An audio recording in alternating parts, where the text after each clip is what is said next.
Sa bayan ng San Felipe, isang tahimik at simpleng bayan sa probinsya, kilala si Andrea Villamor bilang isang masigasig at mapagmahal na guro. Sa kanyang klase, may isang estudyanteng palagi niyang pinapansin, si Angela Lopez, isang 6 na taong gulang na batang mahiyain at tila laging takot. Angela, ayos ka lang ba? Tanong ni Andrea isang hapon matapos niyang mapansin ang pagkailang ng bata. Tumango lamang si Angela, ngunit hindi ito makatingin ng diretso sa mata ng guro. Sa araw-araw na dumaan, napansin ni Andrea ang paulit-ulit na pasa sa braso ng bata, minsan sa leeg, minsan sa likod. Noong una, inisip niyang baka nadadapa lang si Angela o may laro silang masyadong magulo, ngunit habang tumatagal, nag-iba ang pakiramdam niya. Isang araw, napansin niyang namamaga ang pisngi ni Angela. Angela, sino ang gumawa niyan? Mahinahon ngunit may halong kaba na tanong ni Andrea. Napayuko ang bata, at sa mahinang tinig ay sinabi, "Wala po, ma'am." Ngunit isang araw, habang pauwi na si Andrea mula sa eskwelahan, napadaan siya malapit sa bahay ng mga Lopez, sa bahay nila Angela, at mula sa labas narinig niya ang impit na iyak ng bata. Dahil sa kuryusidad at pag-aalala sa bata, pumasok siya sa gate ng bahay. Lumapit siya ng dahan-dahan, at doon niya nakita ang isang tanawing kailanman ay hindi niya makakalimutan. Si Angela, nakaluhod sa sahig, nanginginig at namumula ang pisngi habang nakatayo sa harapan niya si Hector Vergara, ang ama-amahan ng bata.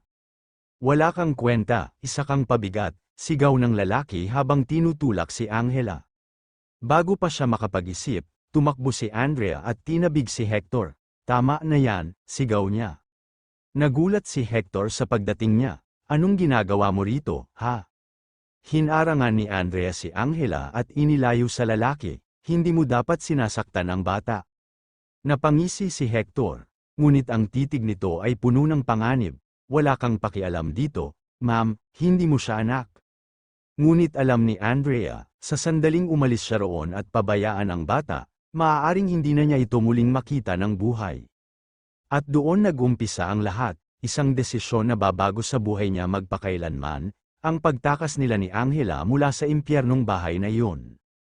Umalis si Andrea at pansamantalang iniwan si Angela. Umiiyak si Angela at nagmamakaawa sa kanya na huwag siyang iwan, ngunit walang magawa si Andrea.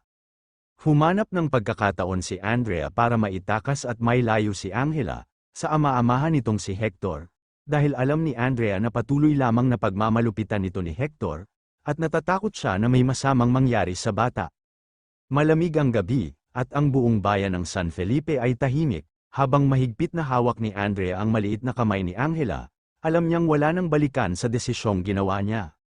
"Mabilis tayong lalayo, Angela, huwag kang bibitaw sa akin," bulong niya habang dahan-daang nililingon ang madilim na kalsada. Ang takot sa mukha ng bata ay hindi niya matanggal, nanginginig ito habang nakasiksik sa kanya. Habang patakas sila sa eskinita, narinig nilang bumukas ang pinto ng bahay nila Angela, at nakita sila ni Hector.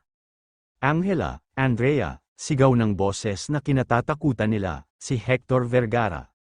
Mabilis silang nagtago sa anino ng isang abandonadong bahay, hinayla niya si Angela at napasandal sila sa pader. Dinig nila ang malalakas na yabag, "Hindi kayo makakalayo," galit na sigaw ni Hector. Mabilis na pinigilan ni Andrea ang hininga niya, mahigpit niyang tinakpan ang bibig ni Angela upang hindi ito makaiyak. Nakiramdam sila sa bawat tunog, ang pagkaluskus ng mga paa, ang tunog ng hiningang bumibigat sa kaba. "Lalabas din kayo," bulong ni Hector, "hindi kayo makakatakas sa akin." Habang ang mga yabag ay lumalayo, muling bumalik ang kaba sa puso ni Andrea. Mahigpit niyang hinawakan ang kamay ni Angela. Kailangan nilang makaalis sa bayang ito bago pa mahuli ang lahat. Makalipas ang halos 1 oras ng paglalakad sa madilim na kalsada, narating nila ang istasyon ng bus. Mabilis na bumili si Andrea ng tiket papuntang Santa Lucia, isang bayan sa kabilang probinsya. Ngunit habang naghihintay sila sa terminal, hindi niya maiwasang mapansin ang ilang kalalakihan na tila patingin-tingin sa kanila. Kasama kaya sila sa mga tauhan ni Hector? Saad ni Andrea sa kanyang sarili. "Huwag kang bibitiw sa kamay ko, Angela," mahinang bulong niya. Napalingon siya sa isang maliit na telebisyon sa gilid ng terminal, at doon niya nakita ang balita tungkol sa kanila. Isang guro sa bayan ng San Felipe ang tinutugis ngayon matapos di umano'y dukutin ang isang bata. Nanlambot si Andrea nang makita ang kanyang sariling mukha sa balita. Ginawa siyang kriminal sa mata ng publiko. Biglang nagtakip ng mukha si Andrea gamit ang kanyang jacket, alam niyang kaunting pagkakamali lang at may makakakilala sa kanila. Kailangan nating sumakay ng bus bago pa tayo makita. Ngunit bago pa sila makalapit sa bus na sasakyan nila, isang lalaking nakaitim ang hamarang sa kanilang daraanan. Ikaw si Andrea Villamor, hindi ba? Tanong ng lalaki. Napahigpit ang hawak ni Andrea sa maliit na kamay ni Angela habang nakatitig sa lalaking hamarang sa kanila. Matangkad ito, may suot na itim na jacket, at nakasombrero, may hawak itong cellphone na tila may tinatawagan. Ikaw si Andrea Villamor, hindi ba? Nagpanteng ang tainga ni Andrea. Alam niyang kung aamin siya, maaaring ito na ang katapusan ng kanilang pagtakas. Huminga siya ng malalim at pilit na ngumiti. Nagkakamali kayo, Ginoo. Ngunit hindi kumurap ang lalaki, lalong lumalim ang kanyang titig kay Andrea, saka siya napatingin kay Angela. At ikaw, Angela Lopez, tama, napaatras si Andrea, agad na tinakpan ng kanyang katawan si Angela, hindi na siya nagdalawang isip, mahigpit niyang hinawakan ang bata at mabilis silang tumakbo palayo. Tumakbo ka, Angela, sigaw niya habang buong bilis silang tumawid sa terminal. Narinig niya ang sigaw ng lalaki. Huwag silang pakawalan. Sa gilid ng kanyang paningin, may dalawang lalaking lumitaw at sinubukang harangan sila, ngunit sa liksi ng katawan ni Andrea, nagawa niyang iwasan ang mga ito, hindi niya alam kung paano siya naging ganito kabilis, siguro dahil sa takot at determinasyon na protektahan ang bata. Nakita niyang papalapit na ang bus na dapat nilang sakyan, nang bumukas ang pinto nito, walang pag-aalinlangang hinayla niya si Angela papasok. Diretso na manong, bilasan mo, please pagsusumamo niya sa driver. Napalingon siya sa labas ng bintana, nakita niyang nagmamadaling sumisigaw ang lalaking nakaitim, pero huli na, umandar na ang bus. Habang papalayo sila sa terminal, hindi mapigilan ni Andrea ang mabilis na tibok ng kanyang puso. Nakawala tayo, pero hanggang kailan, saad ni Angela sa kanyang sarili. Sa loob ng bus, tahimik lang si Angela habang nakasiksik kay Andrea. Halata sa mukha ng bata ang pagod at takot. Ma'am Andrea, bakit po nila tayo hinahabol? Mahigpit na niyakap ni Andrea ang bata. Dahil may mga taong ayaw kang makalaya, Angela, pero hindi ko hahayaan na makuha kanila ulit. Habang papalapit sila sa bayan ng Santa Lucia, nagdesisyon si Andrea na bumaba bago pa makarating sa mismong terminal. Dahil may posibilidad na may mga naghihintay na sa kanila doon. Habang naglalakad sa madilim na kalsada, ramdam ni Andrea ang kakaibang presensya sa paligid, para bang may mata sa dilim na nakamasid sa kanila. At hindi nga siya nagkamali, sa kabilang kalsada, may isang lalaking nakasombrero na nagmamasid sa kanila mula sa loob ng isang sasakyan, hindi gumagalaw ang kotse, pero ramdam niya, hindi ito isang ordinaryong estranghero. May sumusunod sa atin, bulong niya kay Angela, hinayla niya ang bata sa isang makipot na eskinita, kailangan nilang mawala sa paningin ng kahit sino pa man na sumusunod sa kanila. Ngunit bago pa sila tuluyang makalayo, isang malalim na boses ang lumitaw mula sa likuran. Huwag na kayong tumakbo, Andrea, hindi kayo makakatakas. Napalingon si Andrea sa direksyon ng boses, sa ilalim ng mahina at nanginginig na liwanag ng poste. Lumantad ang isang matangkad at matipunong lalaki, nakasuot ito ng itim na jacket, at sa kabila ng kanyang malamig na ekspresyon, may kung anong hindi maipaliwanag na pamilyaridad si Andrea sa kanya. Sino ka? Tanong niya, pilit na nilalabanan ang takot sa kanyang dibdib. Dahan-daang lumapit ang lalaki, ngunit nanatiling matatag si Andrea, itinago si Angela sa kanyang likuran. Huwag kang matakot, sabi ng lalaki, hindi ako kaaway. Kung gusto kitang isuko kay Hector, kanina ko pa ginawa. Napasinghap si Andrea sa narinig, paano nito nalaman ang tungkol kay Hector? Anong gusto mo? Tanong niya, hindi pa rin inaalis ang pagbabantay sa bawat galaw ng estranghero. Saglit na tumahimik ang lalaki bago bumantong hininga, ang tulungan ka. Nanatili si Andrea sa depensibong posisyon, hindi niya alam kung dapat ba niyang pagkatiwalaan ang lalaking ito. Bakit mo ako tutulungan? Hindi mo naman ako kilala. Napangiti ang lalaki, isang mapait na ngiti na tila may pinapahiwatig. Ako si Gabriel Velasco, at ang totoo, matagal na kitang hinahanap, Andrea. Muling bumilis ang tibok ng puso ni Andrea. Anong ibig mong sabihin? Lumingon si Gabriel sa paligid bago siya muling nagsalita. Wala na tayong oras para sa paliwanag. Pero isang bagay ang dapat mong malaman, hindi lang si Hector ang problema mo. May mas malalim pang dahilan kung bakit hindi kanya pwedeng pakawalan. Anong ibig mong sabihin? Si Angela, sagot ni Gabriel. Hindi lang siya basta isang bata sa mata ni Hector. May alam siyang isang lihim na maaaring gumiba sa lahat ng pinaghirapan ni Hector. At yun ang dahilan kung bakit handa siyang pumatay para lang hindi kayo makatakas. Napalunok si Andrea. Anong lihim? Ngunit bago pa makasagot si Gabriel, may narinig silang tunog ng mga sasakyan sa malayo. Ilang itim na SUV ang huminto sa kalsada, at mula roon ay bumaba ang ilang kalalakihang may hawak na baril. Nakita ko silang dumaan dito, sigaw ng isa sa kanila. Mabilis na hinawakan ni Gabriel ang braso ni Andrea. Wala na tayong oras. Kung gusto mong mabuhay kayo ni Angela, sumama ka sa akin ngayon din. Hindi na nagdalawang isip si Andrea. Hawak si Angela. Sumunod siya kay Gabriel sa makipot na eskinita habang naririnig ang mga yabag ng mga humahabol sa kanila. Wala kayong takas, Andrea, sigaw ng isang lalaki sa likuran.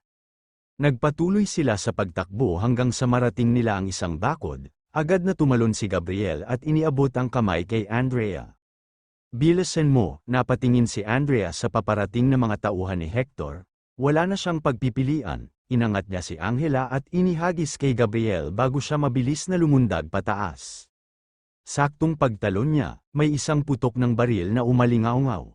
Napahinto siya, nilingon niya ang kanyang likuran. Isa sa mga lalaking humahabol sa kanila ang nakatutok pa rin ng baril sa direksyon nila. At noon niya naramdaman ang hapdi sa kanyang braso. Tinamaan siya, napakapit si Andrea sa sugatang braso niya. Ramdam niya ang mainit na dugo na damaloy mula sa tama ng bala. Ngunit hindi niya ininda ang sakit, mas mahalaga ang buhay ni Angela. Andrea, bilisan mo, sigaw ni Gabriel, na ngayon ay karga na ang batang tila takot na takot. Kahit namamanhid na ang kanyang braso, nagawa pa rin niyang umakyat sa bakod at tumalon pababa sa kabilang panig. Halos sabay nilang narinig ang muling pagputok ng baril mula sa likuran. Sa kabutihang palad, nagawa nilang makapagtago sa isang lumang sasakyan sa gilid ng eskinita bago pa sila matunton ng mga humahabol. May tama ka, Andrea, napansin ni Gabriel ang patuloy na pag-agos ng dugo sa sugat nito. Kailangan nating makahanap ng ligtas na lugar bago pa lumalayan. Ngunit hindi na nag-aksaya ng oras si Andrea sa sugat niya. Mas mahalaga si Angela, kailangan nating makaalis dito bago pa nila tayo makita. Mabilis silang tumakbo sa makitid na daanan. Alam ni Andrea na hindi pa tapos ang laban. Kahit saan sila magtago, hindi sila titigilan ni Hector. Makaraan ang ilang minutong mabilis na paglalakad sa kadiliman, narating nila ang isang lumang abandonadong gusali sa may gilid ng bayan ng Santa Lucia. Dito muna tayo, sabi ni Gabriel habang binuksan ang sirang pinto ng gusali. Agad nilang ipinasok si Angela, na tahimik ngunit halata ang takot sa kanyang mga mata. Naupo si Andrea sa isang lumang upuan at napapikit habang hinahawakan ang sugatang braso niya. Mabilis na kinuha ni Gabriel ang kanyang maliit na bag at inilabas ang isang bote ng alkohol at ilang piraso ng bandage. Kailangan nating linisin to, seryosong sabi niya. Napangiwi si Andrea nang dahan-daang linisin ni Gabriel ang sugat, napansin niyang sanay itong humawak ng sugat, na parang hindi ito isang ordinaryong lalaki lang.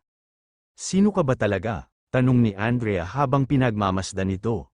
Muling lumalim ang titig ni Gabriel. Matagal na kitang sinusundan, Andrea, hindi para ibalik kay Hector, kundi para tulungan kang makatakas sa kanya. Napakunot noo si Andrea, bakit mo ako tutulungan? Ano ba ang alam mo tungkol kay Hector? Huminga ng malalim si Gabriel bago ito tumingin kay Angela. Dahil may mas malaking lihim si Hector, at si Angela ang susi para mawasak ang lahat ng pinaghirapan niya. Natahimik si Andrea. Naramdaman niya ang matinding kaba sa dibdib habang hinihintay ang mga susunod na sasabihin ni Gabriel. Anong ibig mong sabihin? Tumayo si Gabriel at naglakad palayo saglit bago bumalik ng tingin kay Andrea.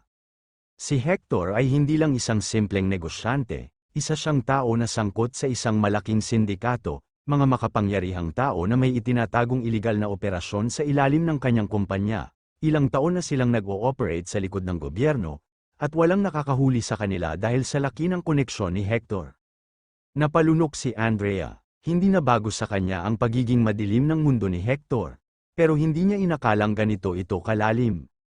At ano ang kinalaman ni Angela dito? Nagbuntong hininga si Gabriel. Bata pa lang si Angela, nakita na niya ang isang bagay na hindi dapat niya nakita, at ang masama pa rito, may ebidensya siyang hindi niya alam na nasa kanya, isang bagay na kayang pabagsakin si Hector at ang buong sindikato niya. Napatingin si Andrea kay Angela, na tahimik na nakaupo sa tabi nila, yakap ang sarili, hindi niya alam kung naiintindihan ba ng bata ang lahat ng pinag-uusapan nila. Anong ebidensya? Umiling si Gabriel. Hindi ko pa alam ng eksakto, pero sigurado akong si Angela ang tanging dahilan kung bakit hindi kayo patatahimikin ni Hector, at hindi siya titigil hanggat hindi niya nakukuha ang bata. Pero anong gagawin natin? Hindi tayo pwedeng magtagal dito, hahanapin nila tayo. Tumingin si Gabriel kay Andrea, may kilala akong taong pwedeng tumulong sa atin, pero kailangang magmadali tayo bago pa nila matunton ang kinaroroonan natin. Habang nagpapahinga si Andrea, hindi niya maiwasang makaramdam ng takot at pangamba, hanggang kailan nila magagawang takasan si Hector. Biglang tumunog ang cellphone ni Gabriel, kinuha niya ito at saglit na nakinig sa kabilang linya, pagkatapos ng ilang saglit, bumantong hininga siya at tiningnan si Andrea. Nahanap na nila tayo, nanlamig ang katawan ni Andrea, ano, paano? Agad tumayo si Gabriel at sinilip ang bintana, sa malayo. May nakita siyang ilang itim na sasakyan na papalapit sa direksyon nila. Wala na tayong oras, kailangan nating umalis ngayon na. Nagmamadaling hinayla ni Andrea si Angela at tumayo, ramdam niya ang kirot sa sugat niya. Pero hindi niya ito ininda, mas mahalaga ang buhay nila kaysa sa sakit na nararamdaman niya.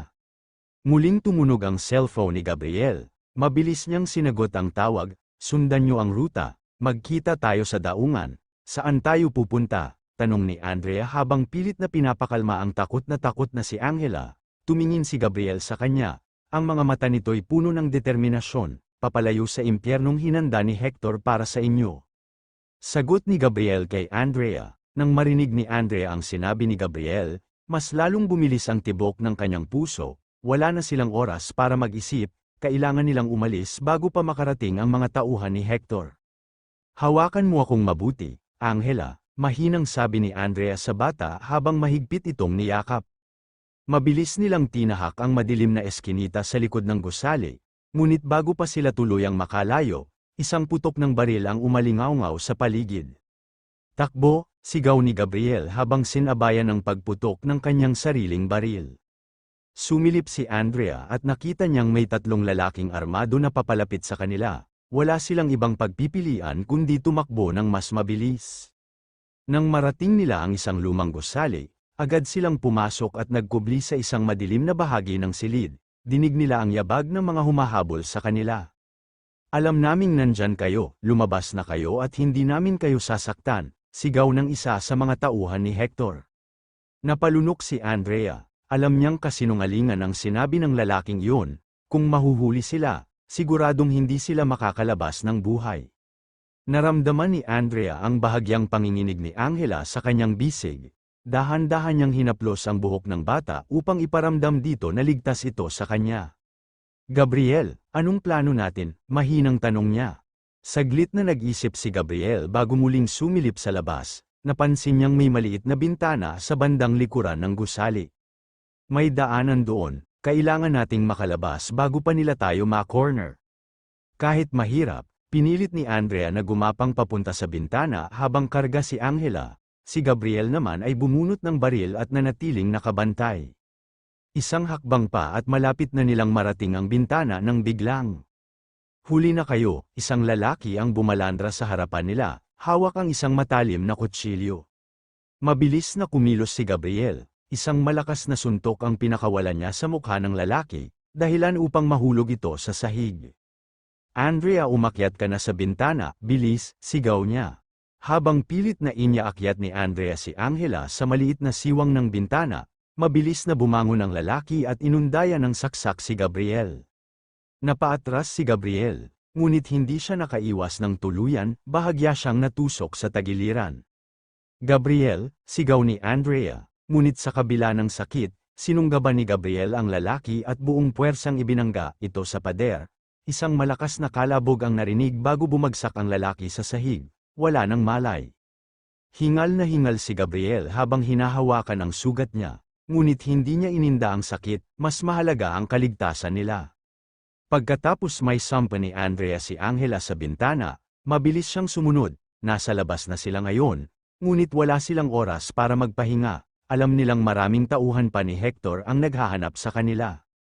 Tara na, Gabriel, huminga ng malalim si Gabriel at sinundan sila. Sa kabila ng sugat at pagod, nagawa nilang makarating sa daungan kung saan naghihintay ang kakilala ni Gabriel, si Marco, isang dating pulis na ngayon ay may koneksyon sa mga underground na grupo na lumalaban sa mga sindikato. Tangina, Gabriel, ano tong pinasok mo? Bungad ni Marco nang makita ang sugatan niyang kaibigan. Wala nang oras para sa paliwanagan, Marco. Kailangan naming makaalis dito bago mahuli ni Hector ang bata. Napatingin si Marco kay Angela, na mahigpit na nakahawak sa kamay ni Andrea, kitang-kita sa mukha ng bata ang takot. Sige, sumakay na kayo, ihahatid ko kayo sa isang ligtas na lugar. Mabilis silang sumampa sa isang maliit na bangka, nang magsimula itong lumayo sa pampang, hindi maiwasan ni Andrea ang mapaiyak, sa wakas, may pagkakataon na silang makatakas. Ngunit isang bagay ang hindi niya napansin, mula sa malayo, may isang sasakyang nakatigil sa gilid ng daungan, at sa loob nito, may isang pares ng malamig na matang nakatingin sa kanila, si Hector. Hindi pa tapos ang laban na to, Andrea, bulong niya habang hinihigpitan ang hawak sa baril. Habang palayo ang bangkang sinasakyan ni Andrea, Gabriel, at Angela, mahigpit pa ring yakap ni Andrea ang bata, hindi niya lubos maisip ang lahat ng nangyari. Napatingin siya kay Gabriel na tahimik lamang habang hawak ang sugat niya sa tagiliran. Gabriel, kailangan nating gamutin yang sugat mo, nag-aalalang sabi ni Andrea. Mamaya na, mas mahalaga na makalayo tayo ng tuluyan, sagot ng lalaki, pilit na ikinukubli ang sakit. Ngunit sa kabila ng kanilang panandaliang paghinga, isang panganib ang hindi nila alam, si Hector ay hindi pa rin sumusuko. Sa loob ng kanyang sasakyan, malamig ang titig ni Hector habang pinagmamasdan ang papalayong bangka. Sa tabi niya, nakaupo si Dante, ang kanyang kanang kamay. Boss, ano ang gusto mong gawin? Tanong ni Dante. Isang mapanuksong ngiti ang sumili sa labi ni Hector. Ipaalam mo sa mga tauhan natin sa kabilang bayan. Hindi sila makakalayo, hindi ako titigil hanggat hindi na ibabalik ang batang yan sa akin. Pagdating sa kabilang bayan, sinalubong sila ng kakilala ni Gabriel, si Mang Kiko, isang dating pulis na tumutulong sa mga nangangailangan ng proteksyon mula sa mga sindikato. Gabriel, mukhang malaki ang gulong na pasukan mo ngayon, bungad ni Mang Kiko habang pinapasok sila sa kanyang lumang bahay. Hindi ito tungkol sa akin, Kiko, tungkol ito kay Angela, hindi namin siya pwedeng pabayaan, sagot ni Gabriel. Habang nilalagyan ni Andrea ng benda ang sugat ni Gabriel, hindi niya mapigil ang mag-isip.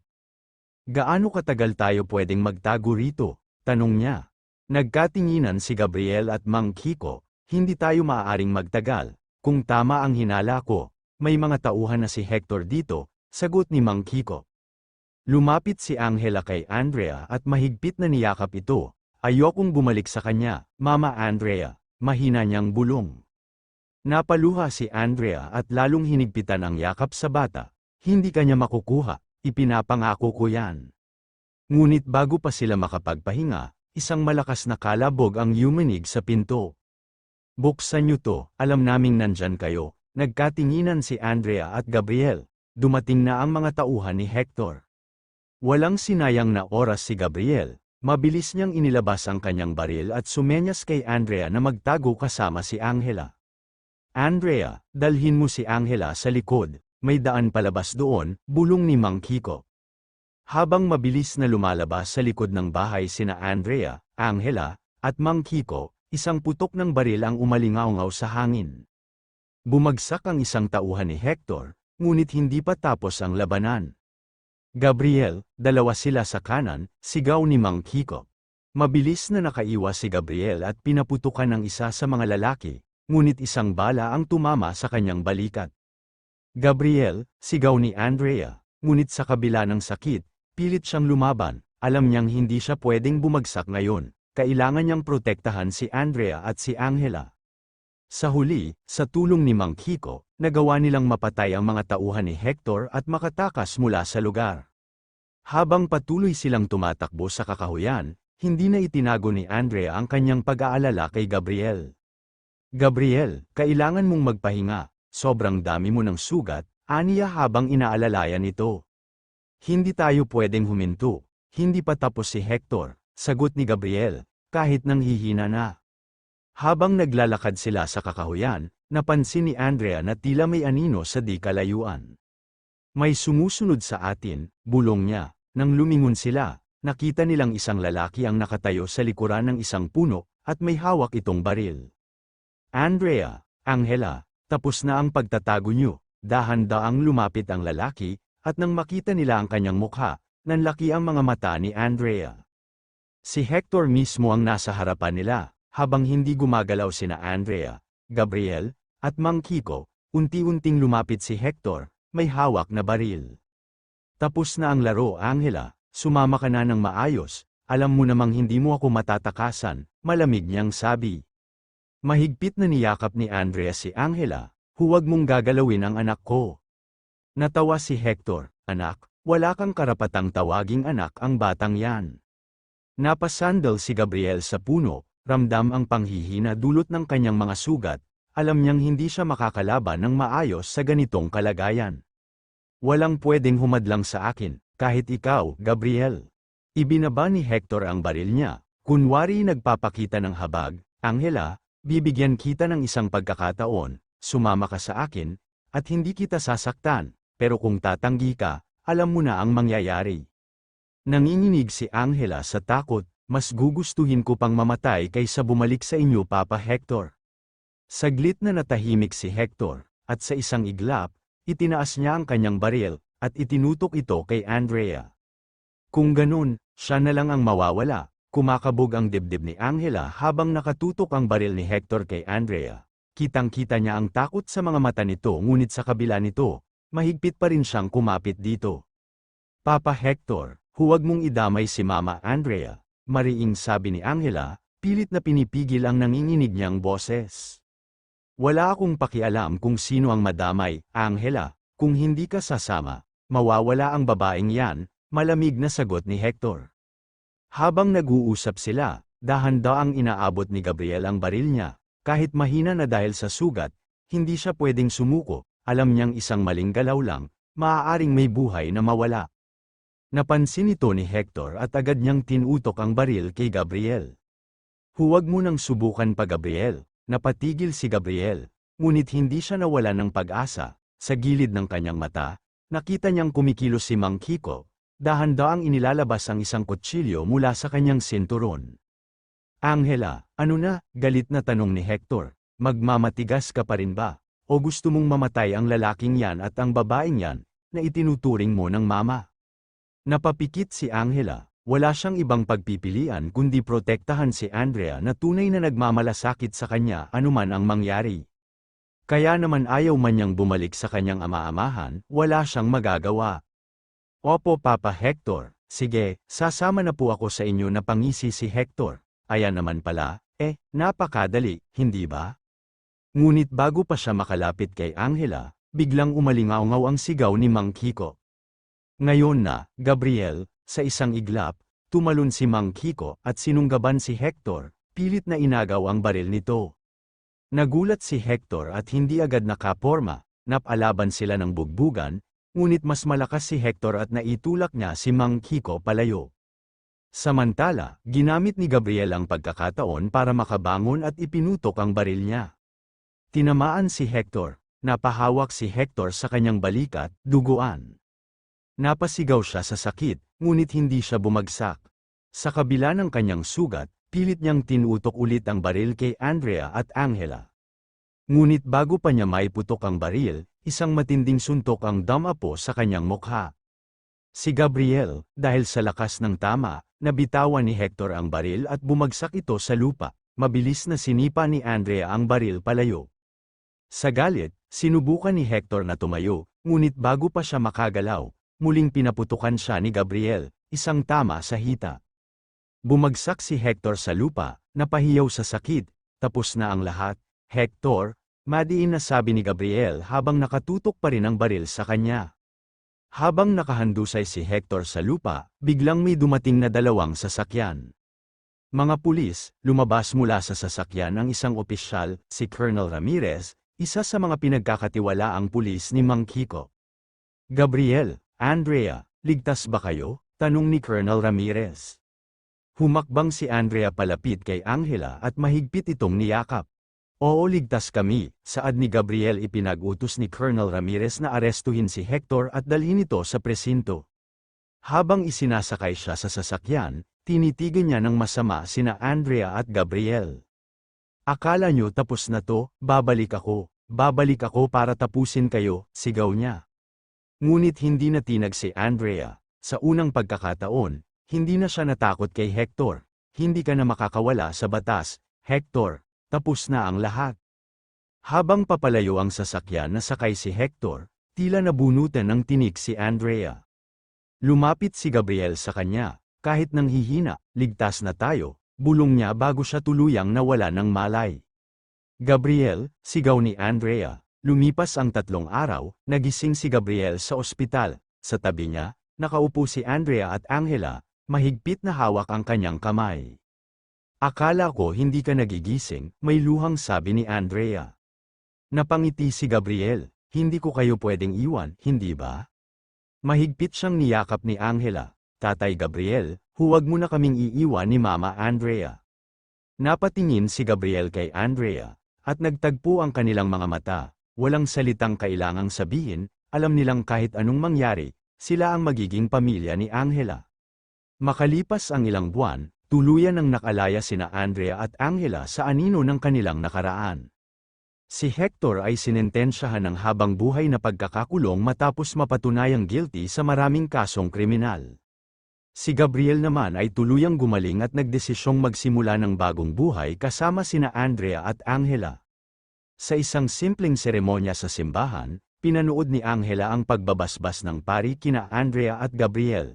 Mama Andrea, Tay Gabriel, ibig sabihin po ba nito, pamilya na talaga tayo? Inosenteng tanong niya. Napangiti si Andrea at niyakap ang bata.